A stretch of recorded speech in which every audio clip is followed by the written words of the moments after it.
नमस्कार, मैं आपसे मुखातिब हूं अफी कुरैशी हिंदुस्तानी। स्वागत है आपका हमारे खास पेशकश में, जहां आज हम बात करेंगे पाकिस्तान पर आखिर ईरान ने जो एयर स्ट्राइक की है उसके मायने क्या हैं। आप देखते होंगे, लगातार आपने सुना भी होगा, पाकिस्तान आतंकवाद को लेके लगातार अपना पल्ला झाड़ता हुआ नजर आता है। लेकिन यह भी कहा जाता है कि पाकिस्तान के अंदर आतंकवाद का अड्डा बना रहता है, वहां पे खेती होती है। पिछले दिन में जो ईरान ने वहां पर किया वो वाकई पाकिस्तान की नींद उड़ाने वाला था, क्योंकि एयर स्ट्राइक इतने खतरनाक थी कि पाकिस्तान को नींद नहीं आई और पाकिस्तान के सारे आला अधिकारी बस ये सोचते रह गए कि आखिर ईरान ने उसके साथ ये क्या कर दिया। पहले इस रिपोर्ट को देख लेते हैं, उसके बाद में समझने की कोशिश करेंगे कि आखिर ईरान की इस एयर स्ट्राइक की बात क्या है, क्या उसका मकसद है, क्या पाकिस्तान इस एयर स्ट्राइक के बाद में अपना रिएक्शन देता है। पहले रिपोर्ट देख लेते हैं। पाकिस्तान फिर हुआ बेनकाब, अब इस इस्लामिक देश ने की एयर स्ट्राइक। पाकिस्तान के आतंक से दुनिया परेशान। यह वो ही पाकिस्तान है जो आतंक की खेती करता है। जब भी पाकिस्तान से यूएनओ में सफाई मांगी जाती है तो बेशर्मी से साफ साफ मुकर जाता है। ऐसे में अब उसके दोस्तों ने ही उसका साथ छोड़ना शुरू कर दिया है। ईरान ने पाकिस्तान में आतंकी समूह के ठिकानों पर हमले का दावा किया है। यह एक एयर स्ट्राइक थी और इसे बलूचिस्तान के पुंजगुर में किया गया। हमले के बाद ईरान की ओर से कहा गया कि उसने आतंकी संगठन जैश अल अदल के ठिकानों पर अटैक किया है। शुरू में पाकिस्तान की ओर से कोई प्रतिक्रिया नहीं आई, लेकिन बाद में पाकिस्तान ने ईरान को चेतावनी देते हुए कहा कि इसके परिणाम ठीक नहीं होंगे। पाकिस्तान की ओर से कहा गया कि इस घटना में उसके 2 बच्चों की जानें भी गई। आपको बता दें कि पिछले कुछ महीने में कई बार ईरानी सीमा पर आतंकवादी हमले किए गए। ये हमले किसी और ने नहीं बल्कि आतंकी संगठन जैश अल अदल ने किए हैं। इन हमलों को लेकर ईरान ने पाकिस्तान से कई बार नाराजगी भी जाहिर की। दिसंबर 2023 में पुलिस स्टेशन पर हमला हुआ था, जिसमें करीब 11 सुरक्षा कर्मियों की मौत हो गई थी। अल अदल सुन्नी आतंकवादी संगठन है। इसकी स्थापना 2012 में हुई थी। इसका सरगना सलाउद्दीन फारूकी है। पाकिस्तान बॉर्डर पर आतंकी गतिविधियों को अंजाम देता है। ईरान के अंदर लगातार हमले करता रहा है। कई बार ईरानी बॉर्डर पर पुलिस की किडनैपिंग की गई है। पाकिस्तान में मंगलवार को बलूची आतंकवादी समूह जैशे अल अदल के 2 ठिकानों को मिसाइलों से निशाना बनाया गया। ईरान की सरकारी मीडिया ने यह जानकारी दी है। ईरान ने रिवॉल्यूशनरी गार्ड्स द्वारा इराक और सीरिया में मिसाइलों से हमला करने के 1 दिन बाद यह कार्रवाई की। आतंकवादी समूह ने पहले भी पाकिस्तान के साथ सीमा क्षेत्र में ईरानी सुरक्षा बलों पर हमले किए।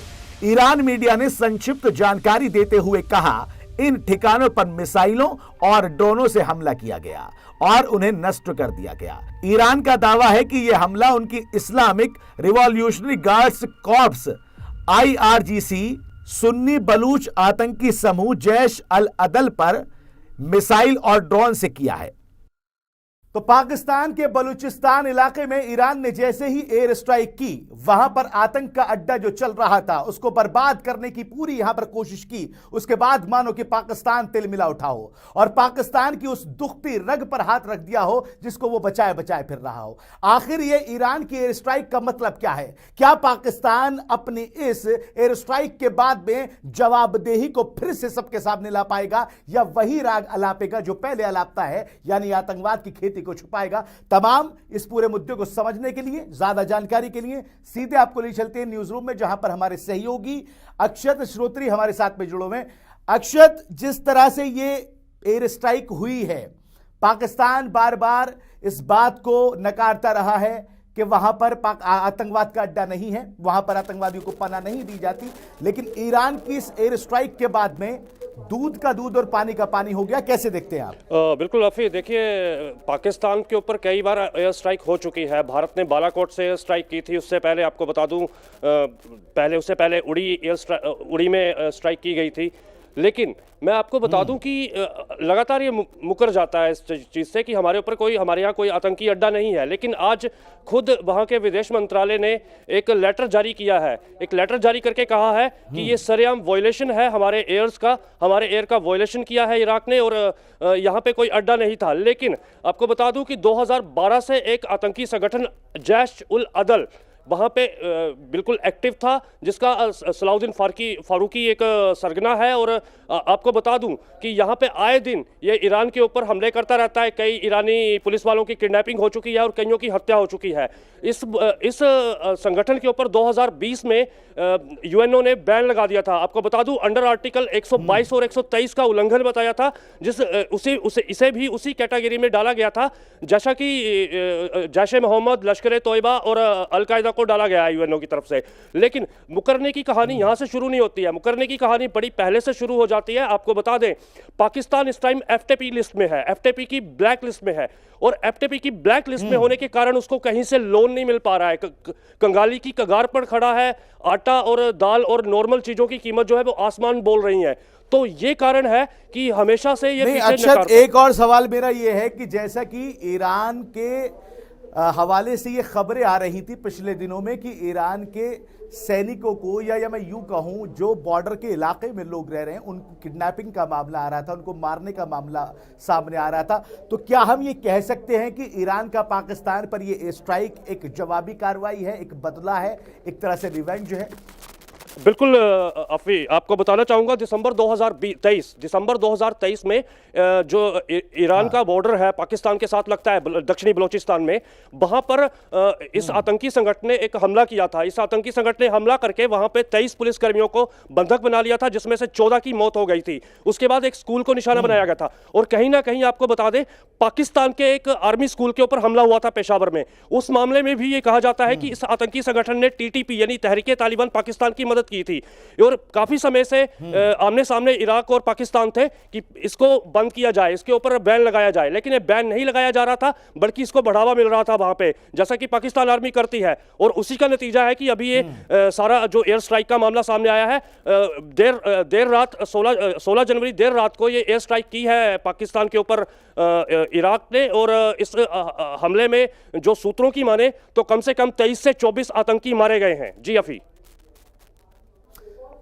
एक और सवाल मैं आपसे करना चाहूंगा अक्षत, पाकिस्तान का जवाब क्या है? पाकिस्तान, क्योंकि यूएनओ को जवाब देना पड़ता है, तो पाकिस्तान की तरफ से प्रतिक्रिया क्या है? क्या वो ये मान रही है कि आतंकवादियों का अड्डा वहां पे चल रहा था या पनाह दी गई थी, या फिर उसकी कुछ और प्रतिक्रिया है? इसके बारे में जानकारी। पाकिस्तान, देखिए पाकिस्तान की फितरत है कि वो पहले से ही मुकर जाता है। पाकिस्तान हमेशा कह देता है कि जी यहाँ पे तो कोई आतंकी संगठन है ही नहीं, आतंकी अड्डा नहीं है। लेकिन दुनिया गवाह है, हफीज सैयद और मौलाना मसूद अजहर जैसे आतंकी पाकिस्तान में पल रहे हैं। लेकिन अब पाकिस्तान मुकरा तो है, उसने ये कह दिया है कि जी हमला हुआ है, लेकिन इस एयर स्ट्राइक में कोई एयर स्ट्राइक नहीं बल्कि हमला किया है उन्होंने हमारे देश के ऊपर, और हमले में 3 बच्चों की मौत हुई है। हालांकि सूत्रों की माने तो एक समाचार एजेंसी के अनुसार 23 से 24 आतंकी वहां ढेर किए गए हैं, और एक पूरे का पूरा लॉन्च पैड था, एक आतंकी ठिकाना था जिसे ध्वस्त कर दिया गया है। लेकिन अभी तक ये कंफर्म पूरी तरह से पाकिस्तान की तरफ से नहीं किया गया है कि ऐसा कोई लॉन्च पैड वहां पे था। उन्होंने कहा कि हमारे एयर स्पेस का वॉयलेशन करके ईरान की जो ड्रोन है वो घुसे और उन्होंने हमला किया। अब देखना ये होगा। अक्षत, एक और चीज मैं आपसे जानना चाहता हूं, जैसे कि आप पूरी खबर पर लगातार बने हुए हैं, आप इसकी जानकारी भी कलेक्ट कर रहे हैं।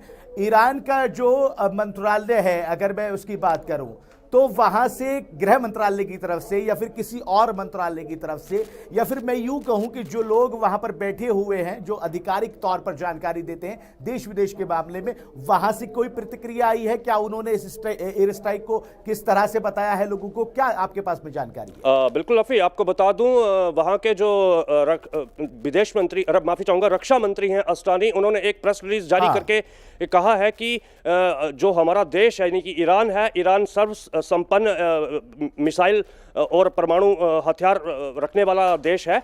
तो ऐसे में उन्होंने 2020 से पाकिस्तान को लगातार चेतावनी दी थी कि इस आतंकी संगठन को अपने आप में ही खत्म कर दें, अपने देश में ही खत्म कर दें, हमें कुछ कार्रवाई ना करनी पड़े। लेकिन हमारे जो अस्तानी का कहना है कि हमारी तरफ से इतनी ज़्यादा चेतावनी देने के बावजूद इस चीज़ को नज़रअंदाज किया पाकिस्तान ने, जिसका नतीजा है कि अभी हमने एयर स्ट्राइक की है। इराक ने बिल्कुल माना है कि हमने एयर स्ट्राइक की है और इस एयर स्ट्राइक में हमने इस आतंकी संगठन जैश उल अदल के 23 से 24 आतंकी और एक लॉन्च पैड और एक पूरा ठिकाना ध्वस्त किया है। तो वहां की तरफ से साफ कर दिया गया है। बिल्कुल अक्षत एक और चीज मैं आपको बताऊं कि ईरान की तरफ से तो आपने जो ऑफिशियली बयान आया वो तो आपने बता दिया, लेकिन हम थोड़ा सा पाकिस्तान की तरफ जाके देखें तो जिस तरह से इस वक्त पाकिस्तान की माली हालत है, यानी कि फाइनेंशियल कंडीशन है, उस फाइनेंशियल कंडीशन को देखते हुए ऐसा लगता है कि ये एयर स्ट्राइक जो हुई है ईरान की तरफ से जो की गई है पाकिस्तान के लिए बहुत ज्यादा मुश्किल हालात पैदा कर सकती है,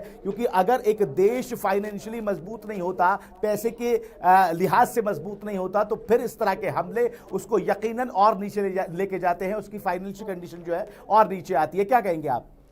देखिए अफी, एफटीपी लिस्ट में पहले से पाकिस्तान है। आपको बता दूं 2019 से एफटीपी की ब्लैक लिस्ट में उसे ब्लैक लिस्ट करार दे दिया गया था, जिसके कारण अब उसे वर्ल्ड बैंक लोन नहीं देता है। वर्ल्ड बैंक लोन नहीं दे रहा है तो वो पूरे विश्व में घूमा। उससे पहले आपने देखा होगा जो वहाँ के राष्ट्रपति थे रह चुके हैं जरदारी अली भुट्टो, वो काफ़ी देशों में गए, अरब देशों में भी गए कि हमें हमारी मदद कीजिए फाइनेंशियली मदद तो नहीं मिली, क्योंकि सबका साफ संदेश था पहले अपने देश को आतंक से मुक्त कीजिए, पहले आतंक जो आपके देश में आतंकवादी पल रहे हैं उनको आप खत्म कीजिए, उसके बाद हम कोई मदद कर पाएंगे। लेकिन फिर भी पाकिस्तान इस बेस पे सभी से मुकरता रहा कि नहीं जी हमारे देश पे कोई आतंकी नहीं पल रहे हैं, ऐसा कुछ नहीं है, जबकि कई आतंकी संगठन वहां पे पल रहे थे। अब सिचुएशन ऐसी आ गई है कि आतंकी संगठन पलने के कारण और इस एयर स्ट्राइक, और आपको बता दूं कि इससे पहले कई बार जो आतंकी माफी चाहूंगा जो संगठन है, जो जैसे इस्लामिक संगठन है, वो पाकिस्तान का पक्ष लेते रहे हैं। यूएनओ में भी काफी पक्ष लिया गया है, जैसा कि ईरान हो गया आपका, और यमन हो गया, साथ में टर्की हो गया, ये लगातार मतलब समर्थन करते रहे हैं पाकिस्तान का। लेकिन अब ऐसी सिचुएशन आ गई है कि जब इराक ने पाकिस्तान के ऊपर हमला कर दिया है तो पाकिस्तान का चेहरा पूरे विश्व के सामने बेनकाब हो गया है कि पाकिस्तान के कई आतंकी संगठन पाकिस्तान में पल रहे हैं, जो दुनिया भर में परेशानी का कारण बने हुए हैं। सवाल अक्षत मैं आपसे ये पूछना चाहूंगा, एक आखिरी सवाल मैं ये पूछना चाहूंगा आपसे कि जिस तरह से पिछले 100 दिन से आपने देखा होगा कि इजराइल और फिलिस्तीन के बीच में जंग चल रही है और वो अभी तक खत्म नहीं हुई है, वैसा ही एक और एयर स्ट्राइक ईरान की तरफ से पाकिस्तान पे की गई है, तो क्या ये वो संकेत तो नहीं है कि हम वर्ल्ड वॉर की तरफ जा रहे हैं?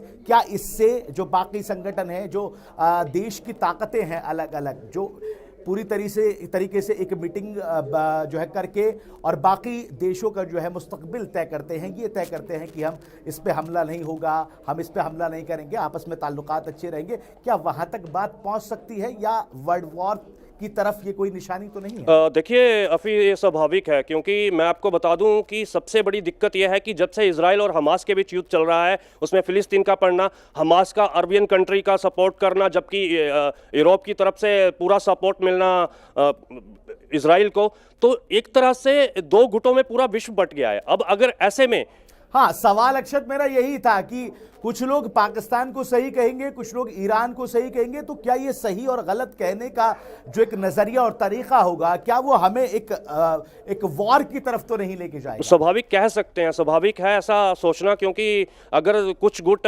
पाकिस्तान का समर्थन करते हैं और कुछ देश इराक का समर्थन करते हैं, एक तरफ इजराइल हमास का चल रहा है, तो इस तरह से तो ये साफ हो जाता है कि हम कहीं ना कहीं वर्ल्ड वॉर 3 की तरफ बढ़ रहे हैं, क्योंकि वर्ल्ड वॉर 1 और 2 भी इसी बेस पे लड़ा गया था, जब कुछ देशों के बीच डिस्टर्बेंस हुई थी और डिस्टर्बेंस के बीच कुछ देशों ने उनका समर्थन किया था तो कुछ उसके खिलाफ चले गए थे। इसी कारण, क्योंकि पहले भी आपने देखा होगा जापान का एक गुट अलग से होता था जो जर्मनी का साथ देता था, और जो ब्रिटेन और अमेरिका थे वो एक गुट में थे, जिसके कारण वर्ल्ड वॉर 1 और 2 लड़े गए। अब जो ये संकेत मिल रहे हैं अभी इजराइल हमास का, आपने बिल्कुल बताया, सही बताया, और उसके बाद अभी जो संदेश इस एयर स्ट्राइक से गया है, और आने वाले समय में अगर ये डिस्टर्बेंस बढ़ती रहती है तो स्वाभाविक है कि वर्ल्ड वॉर 3 होने के खतरा बिल्कुल पैदा होता है। लेकिन ये चीजें अभी सोची नहीं जा सकती हैं, क्योंकि बीच में एक बड़ी पावर है यूएनओ, तो यूएनओ स्वाभाविक तौर पर इनको बीच में लाकर बातचीत मसले को खत्म करवाने की कोशिश जरूर करेगा।